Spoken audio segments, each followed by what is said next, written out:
Bon, les journalistes de votre chaîne, oui. Peut-être une minorité des Congolais qui ne sont pas au courant. Sinon, la plupart de nos compatriotes sont au courant et ils ne cessent de passer signer des pétitions, que ce soit ici au siège de notre ASBL, tout comme en dehors de nos installations, parce que nous les avons disponibilisées un peu partout, même en province, c'est déjà envoyé. Au fait, comme je l'ai dit toujours, notre ASBL est une machine qui vient travailler en faveur de la population pour faire gérer la chose publique autrement. Les autorités qui sont passées avec des régimes de l'époque ont eu à faire des choses selon ce qui leur passait par la tête. Alors que la Constitution est claire, elle a défini les choses d'une certaine manière, mais jusque-là, on ne sent pas ça. C'est pratiquement depuis 4-5 décennies que nous sommes victimes de la Régie des eaux et de la SNEL par rapport à un traitement non mérité par les Congolais.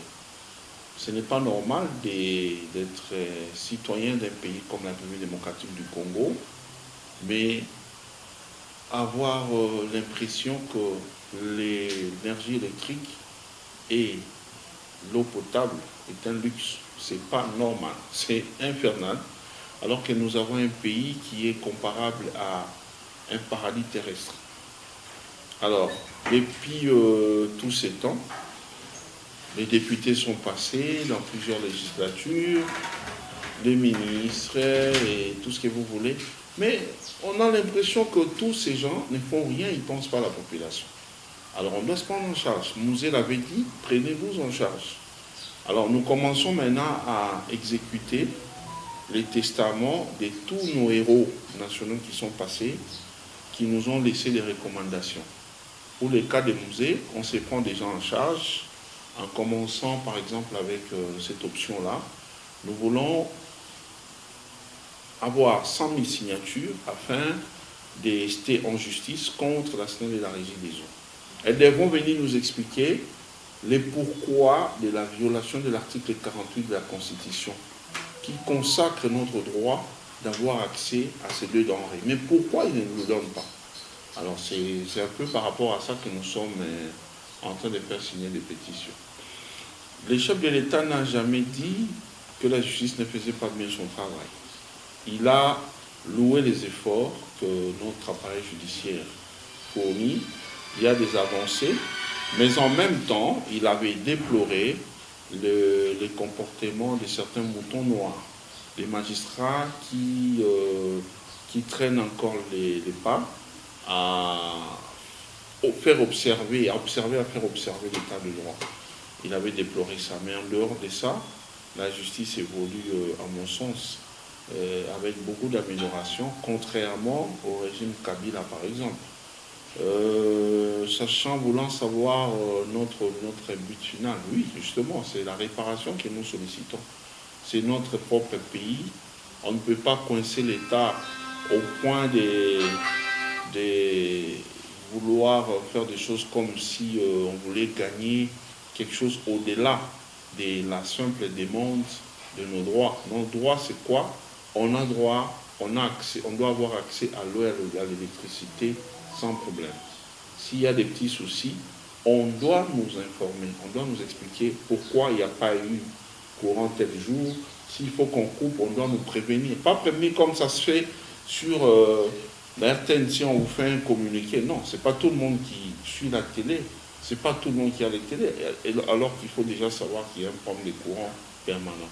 Donc par rapport à tout ça, nous voulons être réhabilités dans nos droits. Si jamais ils viennent s'expliquer et promettre de réparer, nous saurons la suite ensemble avec nos conseils.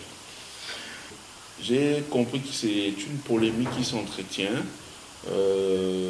par deux catégories de gens, que ce soit dans la presse tout comme dans la population. Il y a des gens qui les font à dessein parce qu'ils sont payés pour parler transformer cette loi-là en une loi sur la congolité. C'est pas normal, c'est une manipulation politicienne qui vise à faire sombrer les pays. Vous savez, il y a beaucoup de Congolais qui se savent tellement détestés, abandonnés, rejetés par la population, qui ne rêvent plus voir les élections dans ces pays. Pour eux, il faut des dialogues, il faut qu'il y ait des troubles, parce qu'après chaque trouble, on sait se partager les postes. Donc, ici, là, il y a déjà une opportunité. Il y a des gens qui veulent faire arrêter les mandats de Tshisekedi pour, après un trouble, après un soulèvement, pour aller au dialogue. Donc c'est un jeu qu'on a déjà compris, nous, en tant que GCN, serviteurs du peuple. Et par rapport à ça, nous ne voulons pas entendre parler de la question de la congolité. Ça, c'est un. Mais je tiens à donner une précision. Cette proposition de loi n'a rien à voir avec la congolité. C'est un projet, c'est une idée pondue par notre compatriote Chani, qui s'est transformé en proposition de loi ou en projet de loi par notre compatriote Tingui, le député national Funa. Et c'est de leur droit de faire ça. C'est comme nous, GCN, quand nous avons l'option de faire signer des pétitions. Est-ce un péché? Non. Ils sont libres eux aussi d'exprimer leurs opinions. Les gens de la SNEL, la régie ne peuvent pas nous en vouloir pour dire non, mais pourquoi ils ont fait ça? Non, c'est de notre droit. Les opinions, la liberté d'expression est garantie constitutionnellement. Donc, on ne peut pas en faire un problème. Et Ntingi et Chani ont fait une proposition de loi qui consiste à faire verrouiller l'accès à la magistrature suprême. On ne peut pas laisser la voie libre à n'importe qui veut devenir président, moyennant les billets verts qu'il a, il vient, il manipule les gens, ils ont dit non, c'est pas ça notre problème. Je vais aller loin pour vous montrer où se situent les combats de la GCN. La GCN se bat contre les anti-valeurs. Dans cette histoire, non seulement que nous fustigeons les comportements des gens qui veulent parler de la congolité, nous regrettons les innocents qui en parlent également sans connaître les conséquences.